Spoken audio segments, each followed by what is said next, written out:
इतिहास वो आईना है जिसे हम अपने अतीत को देखते हैं, लेकिन जब यही आईना धुंधला कर दिया जाए तो सच और झूठ में फर्क मिट जाता है।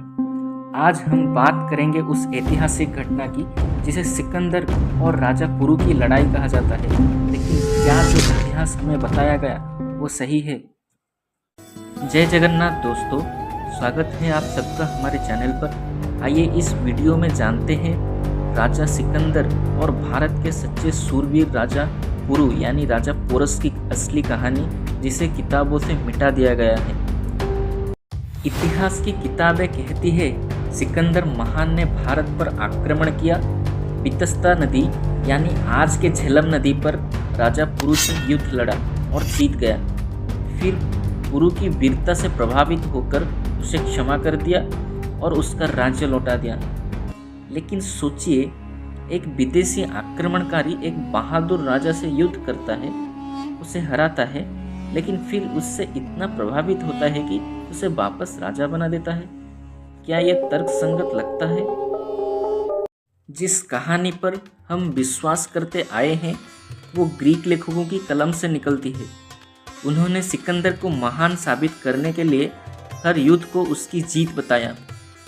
भारत में कोई भी ऐसा लिखित प्रमाण नहीं है कि सिकंदर ने राजा पुरु को हराया, ना ही कोई ऐसा प्रमाण है कि सिकंदर ने भारत के अंदरूनी राज्यों पर शासन किया।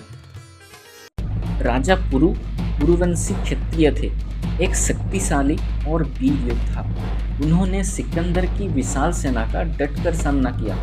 इतिहास में बताया जाता है राजा पुरु की सेना में हाथी, घुड़सवार और धनुर्धारी थे, जिनके सामने यूनानी सैनिक थर्रा उठे थे। इतिहास में कुछ छिपे हुए संकेत हैं। सिकंदर की सेना ने भारत में और आगे बढ़ने से इनकार कर दिया। सिकंदर घायल हुआ और जल्द ही उसकी मृत्यु हो गई। उनके लौटते समय कोई विजय उत्सव नहीं मनाया गया था। ये सब संकेत क्या बताते हैं? क्या सच में सिकंदर विजेता था या राजा पुरु ने उसे रोक दिया था? जब विजेता इतिहास लिखते हैं तो वो खुद को महान और दूसरों को कमजोर दिखाते हैं। यही हुआ था सिकंदर के साथ। उसका जीत की कहानियां तो रची गई, लेकिन राजा पुरु की जीत को दबा दिया गया।